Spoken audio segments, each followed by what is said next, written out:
నాకు పిల్లలు పుడతలేదని మా అత్త నా భర్తకు రెండో పెళ్లి చేద్దామని చూస్తుందటమ్మా. అయితే దీనికి నా మొగడు కూడా ఒప్పుకున్నట్టుండు. అందుకే నా ఫోను ఎత్తుతలేడమ్మా, నాతోని మాట్లాడతలేడు.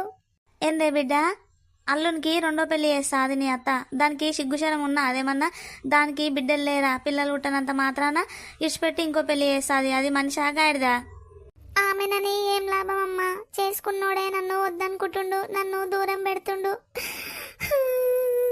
అందుకే నన్ను ఇడా దించిపోయిండు. అందుకే నా ఫోన్ ఎత్తుతలేడు, నాతోని మాట్లాడతలేడు. సరతి అమ్మ, ఆయనకు ఇష్టం లేనిది ఆయనకు నేను ఫోన్ ఎందుకు చేస్తా? ఆయన దగ్గరికి నేను ఎందుకు పోతమ్మా? నువ్వు గట్లంటే ఎట్లా బిడ్డ? రేపు పోదాము, పోయి మరి అల్లుడు ఎందుకు ఇట్లా చేస్తుండో అడుగుదాము. అడగంది ఎట్లా బిడ్డ? మనము ఏడిపోయేది లేదు, ఎవరిని అడిగేది లేదమ్మా. నాకు పిల్లలు ఉడతలేరని ఆయన నన్ను దూరంగా పెట్టిండు. అసొంటప్పుడు ఆయన జీవితంలోకి నేను ఎట్లా పోతానమ్మా?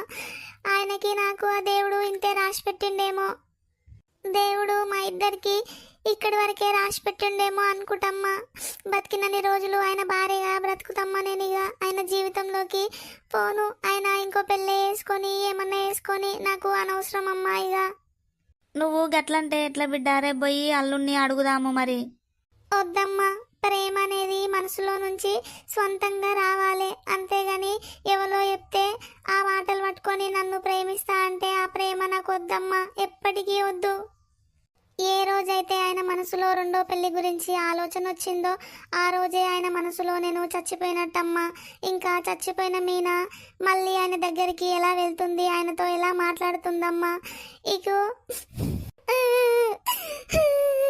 దేవుడా,